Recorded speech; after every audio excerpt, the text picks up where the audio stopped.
Assalamualaikum warahmatullahi wabarakatuh.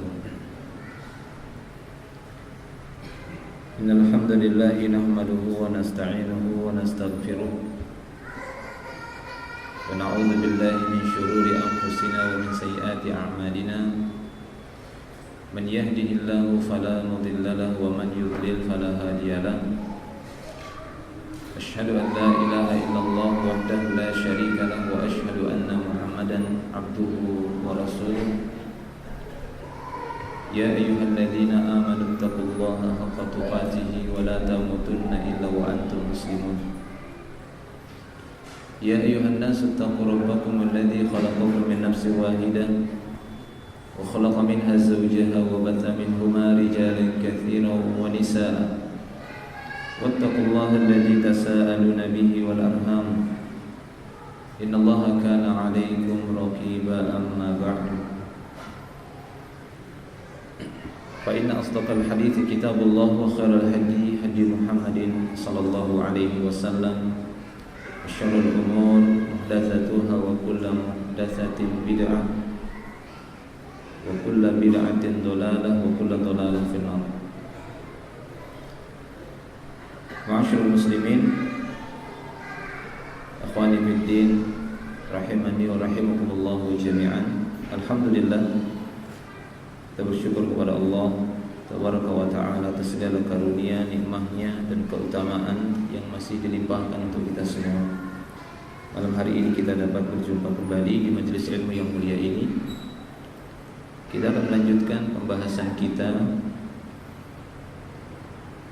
masih melanjutkan materi yang ada di dalam kitab Muharramat Istahana bihan nas, yaitu karya salah seorang syekh yang bernama Syekh Muhammad Shalih Al-Munajjid. Yang makna dari kitab ini Muharramat Istahana bihan nas, yaitu perkara-perkara haram yang diremehkan oleh manusia ataupun dosa-dosa yang dianggap remeh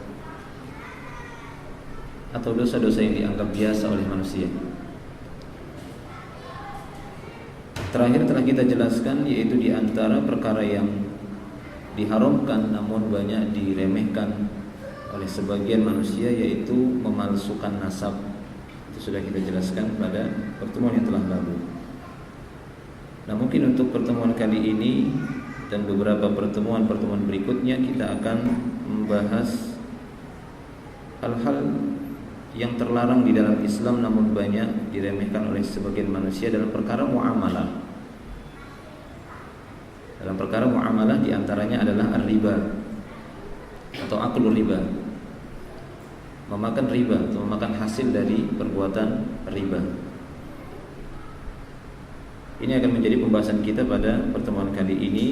Kita akan mencoba membaca dan menyampaikan apa yang disampaikan oleh Syekh Hafizahullah di dalam kitabnya ini, yaitu berkaitan dengan aklul riba. Memakan riba merupakan salah satu di antara dosa-dosa besar, bahkan di antara 7 dosa besar yang disebutkan oleh Nabi SAW di dalam sabdanya. Di sana kita dapati banyak dosa-dosa besar yang disebutkan di dalam Islam. Demikian juga di dalam kitab ini. Nah, perkara yang diharamkan adalah dosa besar. Makanya beliau menyebutkan kitabnya Muharramat, hal-hal yang diharamkan, yang banyak sekali disepelekan oleh manusia dan dianggap biasa. Aklul riba, memakan riba, seperti riwayat hadis yang disampaikan oleh Abu Hurairah radhiyallahu anhu, anna Nabiy sallallahu alaihi wasallam qala ijtanibu sab'al mubiqat. Dari Abu Hurairah radhiyallahu anhu bahwasanya Nabi sallallahu alaihi wasallam bersabda, jauhilah oleh kalian 7 dosa yang membinasakan. Qalu wa ma hunna ya Rasulullah? Mereka para sahabat berkata, apakah 7 dosa besar itu wahai Rasulullah? Maka beliau menyebutkan satu persatu. Asyirku billah, was-sihru, wa qatlun nafsi allati haramallahu illa bil haqq, wa aklur riba, aklu malil yatim, wa tawalli yawmaz zahfi, wa qadful muhsanat al-ghafilat al-mu'minat. Jadi beliau menyebutkan 7 dosa besar. Syirku billah, berbuat syirik kepada Allah. As-sihru, melakukan praktek sihir. Qatlun nafsil lati haramallahu illa bil haq, membunuh jiwa yang diharamkan oleh Allah Subhanahu wa taala kecuali dengan alasan yang benar. Yang keempat kata Rasulullah, aklur riba, itu memakan riba. Wa aklul mal yatim, memakan harta anak yatim. Wa tawalli yaumaz zahfi, melarikan diri pada hari peperangan. Ataupun qadzful muhsanatil ghafilatil mu'minat, atau menuduh wanita-wanita yang muhsanat, yang menjaga kesuciannya, yang tidak pernah terbetik sedikit pun ingin berbuat zina, kemudian dituduh wanita-wanita mukminat. Maka ini diantara dosa-dosa besar, dan 7 dosa yang paling membinasakan diantaranya adalah aklur riba. Nah, setelah kita mengetahui bahwasanya aklur riba atau memakan riba ini merupakan dosa yang paling besar dari 7 dosa besar yang disebutkan oleh Nabi SAW, maka pantas saja dan wajar saja beliau meletakkan pembahasan ini di dalam kitabnya ini, Muharramat Istahana bihan nas, perkara-perkara yang diharamkan yang banyak disepelekan oleh manusia. Karena hari ini kita dapati praktek-praktek ribawi yang terjadi di tengah-tengah manusia itu sangat banyak sekali. Bahkan hampir-hampir kita tidak bisa melepaskan diri walaupun dengan debu-debu ribanya. Namun bukan berarti kita pasrah dan tanpa ada usaha untuk menghindarkan diri dari cengkraman riba yang akan menyebabkan hilangnya berkah harta tersebut, barokah harta. Minimalnya harta tersebut dari hasil riba, minimalnya dari perbuatan riba itu akan menghilangkan berkahnya, barokah dari harta itu akan hilang. Atau walaupun dia mendapatkan keuntungan dalam jumlah yang cukup besar, maka berujung kepada bangkrutnya dan habisnya harta itu dan tidak dia rasakan kenikmatannya. Bahkan justru ini merupakan harta yang akan menjadi bahan bakarnya bagi orang-orang yang memakan riba ini. Nah, akan kita bacakan di sini yang disebutkan oleh beliau. Sebagian mungkin kita bacakan teks Arabnya dan mungkin sebagian langsung kita terjemahkan karena beliau di sini menjelaskan sedikit panjang. Beliau mengatakan, "Lam yudhinillahu fi kitabihi biharbi ahadin illa ahlar riba. Qala Allah Ta'ala ya ayyuhalladzina amanu taqullaha wa dharu ma baqiya minar riba in kuntum mu'minin fa in lam taf'alu fa'dzanu biharbi minallahi wa rasulihi." Dalam surat Al-Baqarah ayat yang ke-278 dan seterusnya. Kata beliau di sini bahwasanya Allah Subhanahu wa taala di dalam kitab sucinya ini, dalam Al-Qur'an, tidak pernah memaklumkan satu pengumuman perang kepada seorang pun kecuali kepada pemakan riba. Jadi belum pernah di dalam Al-Qur'an Allah Subhanahu wa taala menyatakan satu maklumat pernyataan perang kepada seorang pun kecuali kepada seorang pemakan riba. Ini bisa dibuktikan pada firman Allah Subhanahu wa taala di dalam surat Al-Baqarah ayat yang ke-278. Allah taala berfirman, "Ya ayyuhalladzina amanu taqullaha wa dharu ma baqiya minar riba in kuntum mu'minin." Wahai orang-orang yang beriman, bertakwalah kepada Allah Subhanahu wa taala dan tinggalkan apa saja dari sisa-sisa riba itu, apakah dia banyak ataukah sedikit.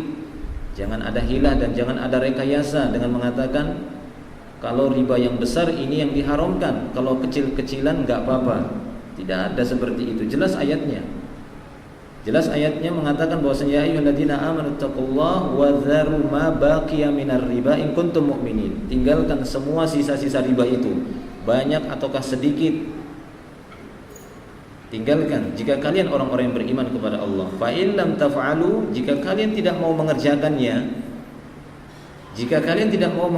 diancam oleh Allah Subhanahu wa taala. Fa'dzanu biharbi minallahi wa rasuli. Maka ya, sampaikan, iklankan perang dengan Allah Subhanahu wa taala dan rasulnya. Wahai Anda para pemakan riba, Anda ditantang perang oleh Allah Subhanahu wa taala dan rasulnya. Ya, ditantang perang. Makanya kata beliau di sini, belum pernah di dalam Al-Qur'an ini seorang pun dimaklumatkan oleh Allah Subhanahu wa taala, disampaikan satu tantangan perang kecuali kepada seorang pemakan riba. fa'dzanu biharbi minallahi wa rasulih. Ya, fa'dzanu ya ini azankan, maksudnya iklankan, sampaikan bahwasanya peperangan dengan Allah Subhanahu wa taala dan Rasulnya. Wa hadza kafin fi bayani syana'ati hadhihi al-jarima 'inda Allah azza wa jalla. Jadi kata beliau, cukuplah ayat ini atau ayat yang kita sebutkan tadi sebagai petunjuk betapa keji dosa dari perbuatan riba ini di sisi Allah Subhanahu wa taala. Ya, ini sebagai satu penjelasan, ayat tadi cukup sebagai dalil untuk menyatakan bahwasanya praktek riba, perbuatan riba ini amat ya keji dosanya, sangat besar dosanya. Merupakan dosa yang paling besar seperti yang kita sebutkan di awal tadi, si Allah Subhanahu wa taala aklur riba. Nah, ikhwani fiddin rahimani wa rahimakumullah wa iyyakum jami'an. Sehingga kata beliau, orang yang memperhatikan pengaruh riba dalam kehidupan individu hingga ya cakupannya kepada tingkat negara, niscaya dia akan mendapati satu kesimpulan bahwasanya melakukan perbuatan-perbuatan ataupun praktek riba ini akan mengakibatkan kemerosotan, kerugian, kebangkrutan, kelesuan ataupun yang semisalnya. Apakah itu menimpa individu ataukah satu negara? Ini diakibatkan mereka melakukan praktek-praktek riba. Jadi tidak ada riba itu memberikan tambahan, walaupun makna riba secara asalnya adalah bertambah. Ya, makna riba itu secara bahasa maknanya adalah ziyadah, adanya tambahan. Tapi secara istilah yang dimaksud di sini adalah tambahan yang dikhususkan dari penundaan pembayaran. Ya, satu bentuk kompensasi. Satu bentuk kompensasi karena mendapatkan ya penundaan pembayaran dari jatuh tempo yang sudah ditetapkan di awal, kemudian tidak bisa, ya kemudian ya diberikan tambahan ziyadah secara khusus karena tidak bisa bayar, diberikan tangguh, ya maka bertambah. Ya, ini makna riba. Ya, seperti firman Allah Subhanahu wa taala di dalam di antaranya dalam surat An-Nahl ayat 92, di sana Allah taala berfirman, antakuna ummatun hiya arba min ummatin, hiya arba min ummatin. Ya, antakuna ummah hiya arba min ummatin. Disebabkan di sana ada satu umat yang mereka itu lebih besar jumlahnya daripada umat yang lain. Jadi makna riba itu adalah satu jumlah yang lebih besar, adanya tambahan, adanya ziyadah. Nah, demikian. Jadi tidak ada keuntungan, justru akan menimbulkan kemerosotan, menimbulkan kebangkrutan dan yang semisalnya, baik itu sifatnya individu ataukah satu negara. Baik karena lilitan hutang yang tidak terbayar ataupun berupa kepincangan ekonomi, tingginya angka pengangguran, ambruknya perseroan ataupun usaha bisnis, ini diakibatkan berjalannya di tengah-tengah usaha mereka, di tengah-tengah muamalah mereka praktek-praktek riba seperti ini. Karena hutang demi hutang terus menumpuk, tidak henti-hentinya, tidak selesai-selesainya, bukan menambah kemakmuran, bahkan menambah banyak hutang akhirnya. Sehingga terjadi kebangkrutan, kemerosotan, ekonomi akan rusak. Ya, usaha-usaha pun akan ambruk disebabkan praktek riba ini. Di samping itu, kata beliau, kegiatan riba ini akan menjadikan hasil keringat dan jerih payah para pekerja tiap hari hanya dikonsentrasikan untuk membayar bunga riba yang tak pernah ya ada akhirnya. Tidak pernah ada akhirnya. Jadi para pekerja-pekerja tersebut, hasil-hasil pekerjaan mereka hanya dikonsentrasikan untuk bayar hutang saja, dan itu pun hutangnya sifatnya riba. Ya, hutangnya tersebut yaitu membayar bunganya. Dikonsentrasikan ke sana saja hasil, ataupun ya hasil satu wilayah, satu negeri ketika mereka melakukan praktek riba, hutang kemudian berbunga, hutang berbunga, yang akhirnya hasil ataupun penghasilan mereka itu hanya bisa membayar ya dan menutupi lubang-lubang riba itu saja. Tidak bisa membayar hutang aslinya ataupun nilai pokoknya. Ini berarti, kata beliau, ini adalah satu perbuatan yang bisa menciptakan satu kesenjangan sosial. Ya, membangun gunung harta untuk satu kelompok masyarakat yang jumlahnya minoritas. Ya, maksudnya, kata beliau di sini, praktek seperti ini hanya menguntungkan sejumlah kecil manusia saja. tapi jumlah yang besar yang lainnya yang sangat membutuhkan bantuan dari kalangan orang-orang yang mungkin mengalami kesusahan, ini justru bertambah susah, justru mereka bertambah tertekan karena mereka tidak memiliki simpanan-simpanan. Berbeda dengan orang-orang yang mungkin memiliki jumlah harta, tersimpannya jumlah harta yang cukup besar, mereka melakukan praktek riba. Jadi hanya menguntungkan sejumlah kecil, minoritas saja. Akan tapi yang dirugikan itu mayoritas manusia. Ya, mayoritas manusia di satu negeri ataupun di satu wilayah, di satu negara. Nah, demikian. Akhwani fiddin rahimani wa rahimakumullah wa iyyakum jami'an. Sehingga disinilah ya, barangkali inilah salah satu potret, kata beliau, salah satu gambaran kelaziman dari kegiatan riba ini, sehingga Allah Subhanahu wa taala memaklumkan perang atas perbuatan riba ini. Ya, Allah Subhanahu wa taala mengiklankan perang untuk para pelaku-pelaku riba ini. Nah, kata beliau di sini selanjutnya, wa kullu man yusyariku fir riba minal atrafil asasiyah wal wusata wal mu'inina wal musa'idina mal'ununa ala lisani Muhammadin sallallahu alaihi wasallam. Dan yang perlu diketahui, siapa saja orang-orang yang bekerja sama di dalam praktek riba ini, siapapun mereka, apakah itu hanya sebatas perantara saja ataukah mereka hanya pembantu kelancaran perbuatan riba ini, semuanya mereka diancam dengan laknat melalui lisan Nabi sallallahu alaihi wasallam, seperti yang diriwayatkan dari Jabir radhiyallahu anhu. Dia berkata, la'ana Rasulullah sallallahu alaihi wasallam akilar riba wa mukilahu wa katibahu wa syahidai wa qalahum sawa.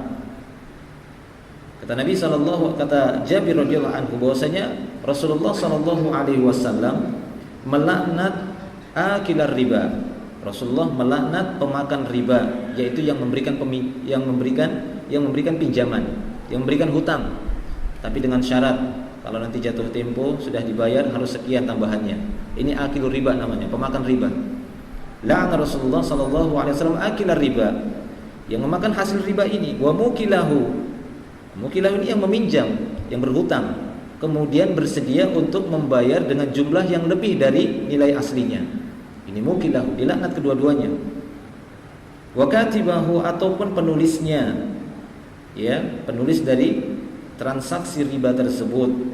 Syahidai, ataupun dua saksinya. Kemudian beliau berkata, hum sawa, semuanya sama. Ya, semuanya sama, sama-sama pelaku dosa besar. Itu sama-sama dikatakan pemakan riba ataupun pelaku riba. Rawahu Muslim.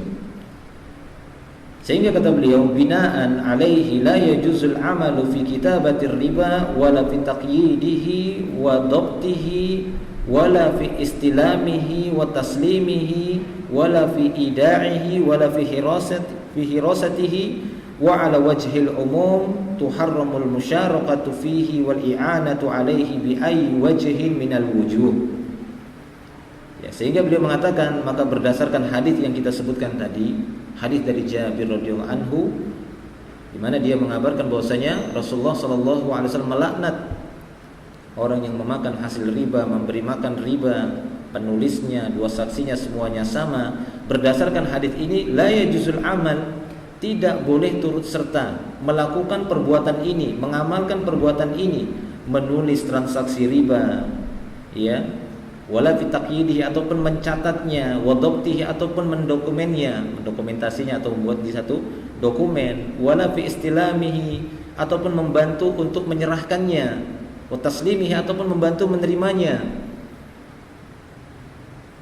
Yang terjadi di lembaga-lembaga yang melakukan praktek riba, ada nasabahnya ataupun membantu untuk menyetorkannya, membantu untuk menerimanya, maka ini sama, wala fi hirasatihi, ataupun yang menjaganya.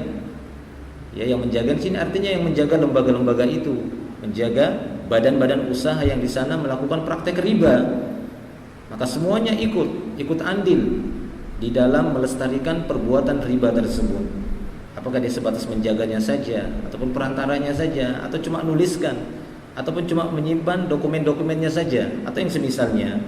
Wa ala wajhil umum, maka secara umum kata beliau, tuharramul musyarakah fihi wal i'anatu alaihi bi ayyi wajhin minal wujuh, diharamkan segala bentuk kerjasama tolong menolong dalam perbuatan riba ini dengan bentuk apapun, bi ayyi wajhin minal wujuh, dalam bentuk apapun ini tidak diperbolehkan, diharamkan siapapun mereka, bukan hanya pemberi pinjaman saja ataupun ya yang meminjam saja, tapi seluruhnya hal-hal yang berkaitan dengan ini yang tolong menolong dalam perbuatan dosa ini, karena tidak diperbolehkan ta'awun 'alal itsmi wal udwan wala ta'awanu 'alal itsmi wal udwan. Janganlah kalian tolong menolong di dalam perbuatan dosa dan permusuhan. Nah, ikhwani fiddin rahimani wa rahimakumullah wa iyyakum jami'an. Ini berdasarkan sabda Nabi sallallahu alaihi wasallam dari Jabir tadi. Ya, riwayat dari Jabir di mana beliau mengatakan hum sawa, maka mereka ini semua sama. Hukumnya sama. Ya, sampai kepada hirosahnya. Hirosahnya itu ya penjaga-penjaganya ataupun pencatatnya atau hal-hal yang berkaitan dengan mereka. Allahu a'lam bishawab. Baik. Kemudian kata beliau, walaqad harasa an-nabiy sallallahu alaihi wasallam ala tibyani qabhi hadhil kabirah. Dan sungguh Nabi sallallahu alaihi wasallam beliau bersemangat untuk menjelaskan buruknya jenis dosa besar yang satu ini. Ya, sungguh Rasulullah sallallahu alaihi wasallam beliau sangat bersemangat untuk menerangkan betapa buruknya kegiatan riba ataupun praktek ribawi seperti ini. Fima jaa an Abdullah bin Mas'ud radhiyallahu anhu. Sebagaimana yang datang riwayatnya dari Abdullah bin Mas'ud radhiyallahu anhu, di sana beliau sallallahu alaihi wasallam bersabda, "Ar-riba thalathatun wa sab'una baban aisaruha mislu ayyankiha ar-rajulu ummahu wa inna arbar riba 'aradur rajuli 'irdur rajulil muslim." Dalam riwayat hadis ini disebutkan dalam Sahih Jami', demikian juga Imam Al-Hakim dalam Mustadrak, Nabi sallallahu alaihi wasallam bersabda, "Ar-riba thalathatun wa sab'una baban." Riba itu punya 73 sekian cabang, ya, punya 73 baban, yaitu punya 73 pintu. Ada 73 pintu bentuk-bentuk riba. Aisaruha, dan yang paling ringannya kata beliau, mislu ayyankihar rajul ummah, seperti seorang laki-laki yang menikahi ibunya sendiri. Ya, seperti seorang laki-laki yang menikahi ibunya sendiri. Waliyadzubillah. Wa inna arba ar-riba 'irdur rajulil muslim. Beliau juga melanjutkan bahwasanya di antara riba yang paling buruk, yang paling jahat adalah kehormatan seorang muslim. Nah, demikian. Jadi ini merupakan penjelasan dari Nabi Shallallahu Alaihi Wasallam untuk menjauhkan manusia dari perbuatan riba. Sampai-sampai beliau menyebutkan cabang riba yang paling ringan, yang paling kecil, yang paling aisar, kata beliau, itu seperti seorang anak atau seorang laki-laki mendatangi ibunya sendiri, menikahi ibundanya sendiri. Waliyadzubillah. Ini adalah satu ya perbuatan dosa yang sangat besar. Maka sampai-sampai Allah Subhanahu Wa Taala menantang perang, mengiklankan perang bagi para pelaku-pelaku riba. Nah, ikhwani fiddin rahimani wa rahimakumullah wa iyyakum jami'an. Demikian juga sabda Nabi sallallahu alaihi wasallam dari jalur Abdullah bin Hamdalah radhiyallahu anhuma. Di sana disebutkan dirhamur riba ya'kuluhur rajul wa huwa ya'lam ashaddu min 36 zaniyah. Nabi sallallahu alaihi wasallam mengatakan dirhamur riba, satu dirham riba, ya'kuluhur rajul, yang dikonsumsi atau dimakan oleh seseorang, wa huwa ya'lam, dan dia tahu bahwasanya ini adalah perbuatan riba, dia tahu ini adalah hasil dari riba, maka ini lebih berat dari 36 kali perbuatan zina. Ya, asyaddu min 36 zaniyatan. Ini lebih berat dosanya dibandingkan 36 kali berzina. Lalu kita mengetahui bagaimana beratnya perbuatan zina.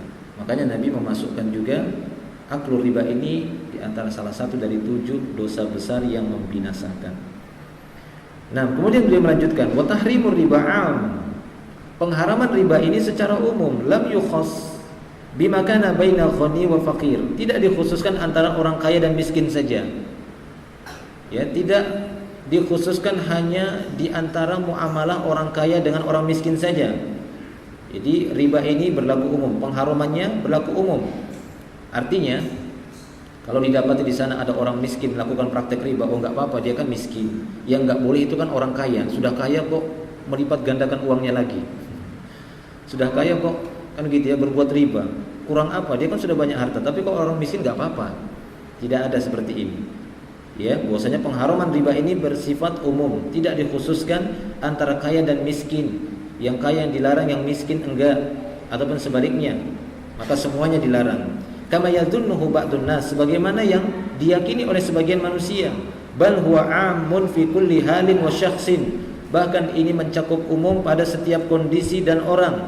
Wa kam minal aghniya wa kibarit tujjar qad aflasu bisababihi. Betapa banyak orang-orang kaya ataupun para saudagar-saudagar besar, mereka mengalami kebangkrutan disebabkan riba ini.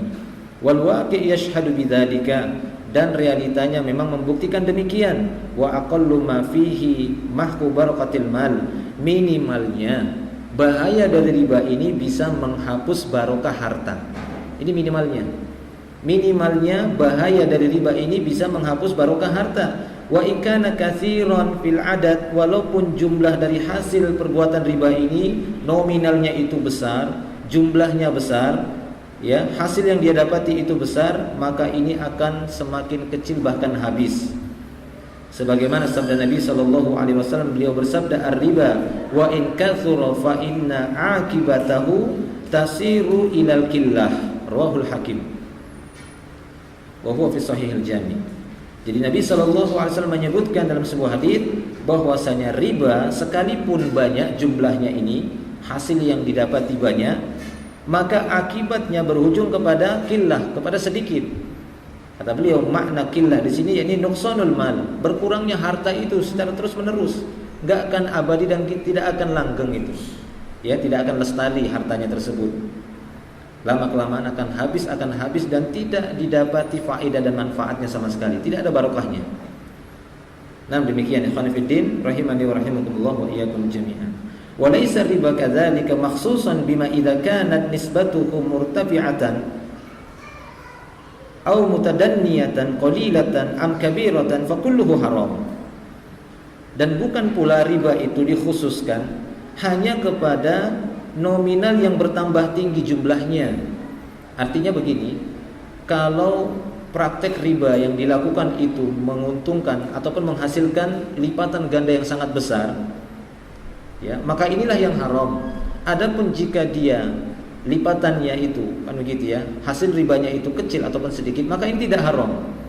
Seperti yang seperti yang diyakini oleh sebagian orang, berdalilkan dengan firman Allah Subhanahu wa taala, ya ayyuhalladzina amanu la ta'kulur riba ad'afan mudha'afa. Wahai orang-orang yang beriman, dalam surah Ali Imran begitu ya. Wahai orang beriman, janganlah kalian memakan riba dengan berlipat ganda. Ini yang dilarang. Adapun dengan satu kali lipat saja enggak apa-apa. Kan gitu ya. Adapun kalau cuma ya satu kali lipat saja enggak apa-apa. Yang dilarang itu ad'afan mudha'afa, sampai berlipat ganda. Mengutangi seorang 100.000, nanti ketika membayarnya kan begitu ya, ketika bayarnya 150. Ini kan nggak sampai 100%, nggak sampai satu kali lipat. Nggak apa-apa kalau seperti ini. Yang tidak boleh itu nanti bayarnya 300.000. Nah, ini yang diharamkan. Ya, ini tidak seperti itu kata beliau. Ini adalah sebagian pemahaman orang-orang yang sangat dangkal pemahamannya. Fa kulluhu haram, maka seluruhnya kecil ataukah besar hasil dari riba itu maka haram. Sahibuhu yub'atsu min qabrihi yaumal qiyamah yaqumu kama yaqumu alladhi yatakhabbathu syaitanu minal mas was-sar'. Yakni pelaku riba ini nanti pada hari kiamat akan dibangkitkan dari kuburnya seperti bangkitnya seorang yang kerasukan syaitan, seperti orang kemasukan jin, ataupun seperti kena tekanan jiwa, ataupun kena penyakit gila. Ini disebutkan oleh Allah dalam surah Al-Baqarah, alladzina yaquluna riba la yaqumuna kama yaqumul ladzi yatakhabbathu syaitanu minal mas. Orang-orang yang memakan hasil riba ini nanti pada hari kiamat ataupun ketika mereka di dunia, tidaklah mereka berdiri melainkan seperti berdirinya orang yang kemasukan setan, kerasukan setan, ataupun kena tekanan gila ataupun tekanan jiwa, seperti orang kemasukan jin. Nah, seperti itu. Gelepar sana gelepar sini. Seperti itulah nanti dibangkitkan pada hari kiamat. Ketika dia dibangkitkan dari kuburnya, ini khusus bagi orang-orang pemakan riba. Nah, ikhwani fiddin rahimani wa rahimakumullah wa iyyakum jami'an. Sehingga kata beliau, wa ma fahshi hadhil jarima illa anna Allah akhbar anit taubah minha wa bayyana kayfiyata dzalika faqala ta'ala li ahli riba fa in tubtum falakum ru'usu amwalikum la tazlimuna wa la tuzlamun wa hadha ainul adl.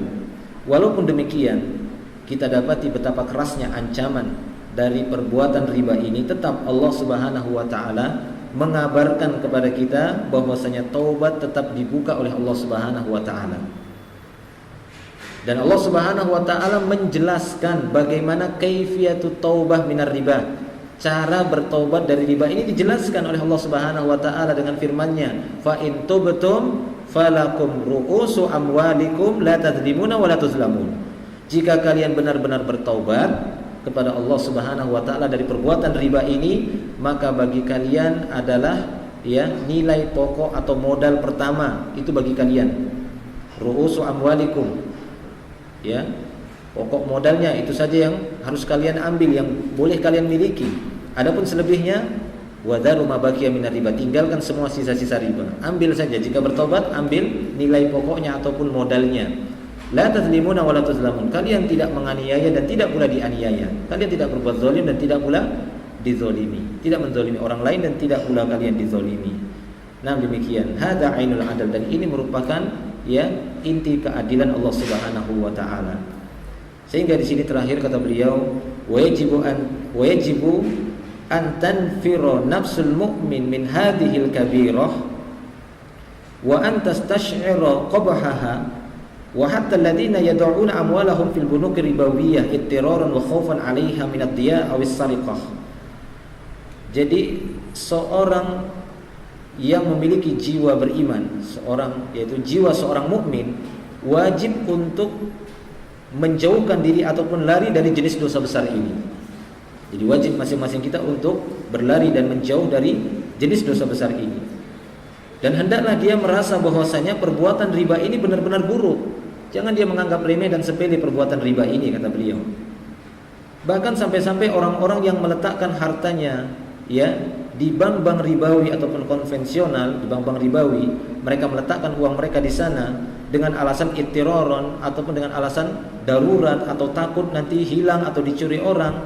Yan bagi alaihim ayyash'uru bi syu'uril muttar. Hendaklah mereka merasa bahwasanya apa yang mereka lakukan itu dalam kondisi darurat, seperti orang yang sedang memakan bangkai ataupun memakan daging babi, karena tidak ada pilihan yang lain. Jadi jangan dia merasa aman setelah enggak apa-apa, kan yang penting kan gitu ya.